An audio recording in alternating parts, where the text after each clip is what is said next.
اس زمین پہ اللہ کے ایک کریم نبی عزیر علیہ السلام اللہ کے ہر حکم کو تسلیم کرتے تھے، انسانوں میں محبت، امن اور ایک دوسرے کے لیے احساس کو پیدا کرتے تھے۔ حضرت عزیر بن شلخیہ بنی اسرائیل میں حضرت موسیٰ علیہ السلام کے بعد تشریف فرما ہوئے۔ آپ تورات کے حافظ اور لوگوں کو اللہ کے اصول سمجھایا کرتے تھے۔ جب بنی اسرائیل قوم نافرمان ہو گئی تو اللہ نے اپنا عذاب بابل کے بادشاہ بخت نصر کی صورت میں نازل کیا۔ وہ بنی اسرائیل کو چن چن کے مارتا تھا اور اس نے یروشلم کو تباہ کر کے تورات کی ایک بھی جلد باقی نہ چھوڑی اور تقریباً 40,000 بنی اسرائیل کے عالموں کو مار دیا اور 1,00,000 یہودیوں کو قید کروا دیا۔ ان بنی اسرائیل میں حضرت عزیر علیہ السلام بھی تھے۔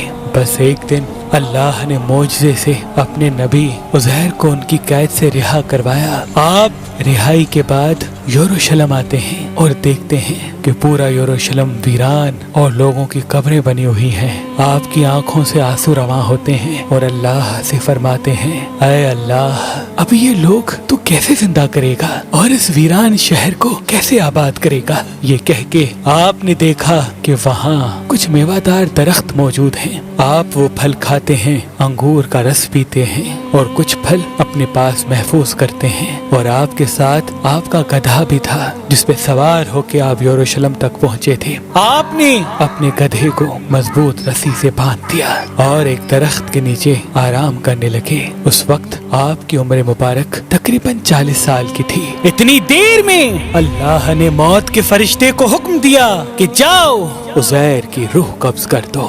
حضرت عزیر علیہ السلام اور آپ کے ساتھ آپ کا کھانا اور گدھا زمین پہ ایسے ہی پڑا رہا۔ وقت گزرتا رہا، زمانہ بیتتا رہا۔ اللہ نے اپنی مخلوقات کی نظروں سے آپ کو پوشیدہ رکھا تھا۔ تقریباً 70 سال کے بعد فارس کا ایک بادشاہ یروشلم کی طرف آیا اور اس کو آباد کرنے لگا، اور اس کو دیکھ کے بنی اسرائیل کے وہ لوگ جو بخت نصر کے حملے کے بعد ادھر ادھر بھٹک گئے تھے، وہ سب آ کے یروشلم رہنے لگے اور نئے نئے باغات اور عمارتیں بنائی گئیں اور اس شہر کو پھر سے آباد کیا گیا، پہلے سے زیادہ خوبصورت بنایا گیا۔ مزید 30 سال گزرنے کے بعد جب تقریباً 100 سال گزر جاتے ہیں تو اللہ نے حضرت عزیر کو پھر سے زندہ کیا اور پوچھا، اے عزیر بتا تو کتنی دیر سویا رہا؟ حضرت عزیر علیہ السلام کی موت جب واقع ہوئی اس وقت صبح کا وقت تھا، اور جب آپ اٹھے تو عصر کا۔ تو آپ کہنے لگے، شاید میں صبح سے عصر تک سویا ہوں۔ اللہ پاک نے فرمایا، اے عزیر دیکھ، تمہارے ساتھ تمہارا گدھا بھی سویا تھا۔ اب جو عزیر علیہ السلام اپنے گدھے کو دیکھیں تو آپ کے گدھے کی ہڈیاں زمین پہ بکھری ہوئی تھیں اور آوازیں غائب آنے لگی، اے عزیر، اللہ نے تمہیں 100 سال تک سلا دیا اور آج پھر سے تمہیں زندہ کیا ہے۔ اب دیکھ تیرے گدھے کو میں کس طرح سے زندہ کرتا ہوں۔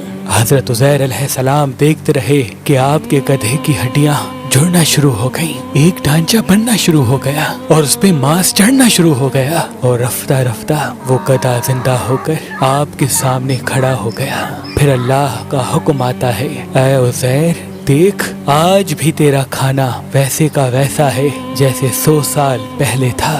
حضرت عزیر علیہ السلام اللہ کا شکر کرتے ہیں اور رو کے کہتے ہیں، بے شک جو انسان کو خون کی ایک بوند سے زندگی دے سکتا ہے وہ انسان کی گلی سڑی ہڈیوں کو بھی پھر سے زندہ کرنے کی قدرت رکھتا ہے۔ آپ کی اس عارضی موت کے درمیان وہ بستی آباد ہو چکی تھی۔ آپ کھانا کھا کر جیسے ہی بستی کے لوگوں سے پوچھنے لگے کہ کیا آپ اللہ کے نبی عزیر کو جانتے ہیں؟ لوگوں نے کہا، ہاں وہ اللہ کے نبی تھے اور ان کو گزرے ہوئے 100 سال سے بھی زیادہ عرصہ گزر چکا ہے۔ اتنے میں اللہ کے نبی حضرت عزیر علیہ السلام فرماتے ہیں، اے لوگو، وہ عزیر اللہ کا نبی میں ہوں، مجھے اللہ نے 100 سال تک سلا دیا تھا اور پھر سے زندہ کیا ہے تاکہ تم لوگوں کی اصلاح کر سکوں۔ لیکن اس بستی کے لوگوں کو یقین نہ آیا۔ اس بستی میں ایک بوڑھی عورت رہتی تھی جس کی عمر تقریباً 120 سال تھی۔ وہ تمام کے تمام لوگ اس عورت کو لے کے آئے اور پوچھنے لگے کہ جو حضرت عزیر کے واقعات آپ ہمیں سناتی ہیں، آپ ہمیں ابھی حضرت عزیر کی نشانیاں بتائیں۔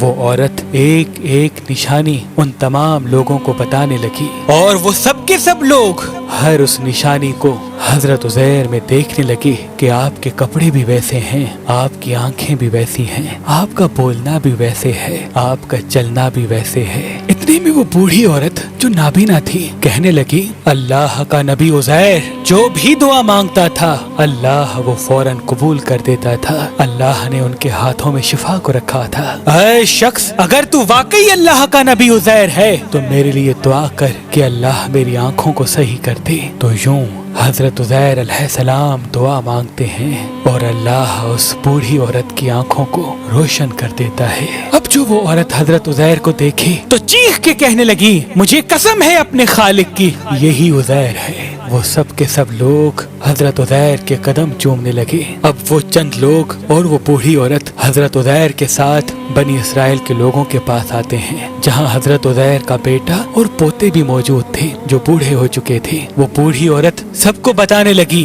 کہ یہ اللہ کے نبی عزیر ہیں۔ کچھ ایمان لے آئے، کچھ سوالات کرنے لگے۔ اتنے میں آپ کا بیٹا کہنے لگا، میرے بابا عزیر کے کندھوں پر ایک کالے رنگ کا مسا تھا جو چاند کی مثل تھا، اگر آپ واقعی میرے بابا عزیر ہیں تو وہ دکھائیں۔ حضرت عزیر علیہ السلام نے اپنا کرتا اتارا اور تمام کے تمام لوگ دیکھنے لگے کہ کندھوں کے درمیان وہی نشان موجود تھا۔ اور پھر اللہ کے نبی حضرت عزیر علیہ السلام سب کو تورات سنانے لگے اور تمام بنی اسرائیل آپ کے ہاتھ اور قدم چوم کر کہنے لگے، ہمیں قسم ہے اپنے خالق کی، آپ اللہ کے نبی عزیر ہیں۔ بے شک اللہ ہر چیز پہ قدرت رکھتا ہے، وہ جیسے زندگی دے سکتا ہے ویسے ہی مرے ہوئے انسان کو روز محشر زندہ کرے گا اور انسانوں اور جنات کے گروہ سے دوزخ اور جنت کو بھر دے گا۔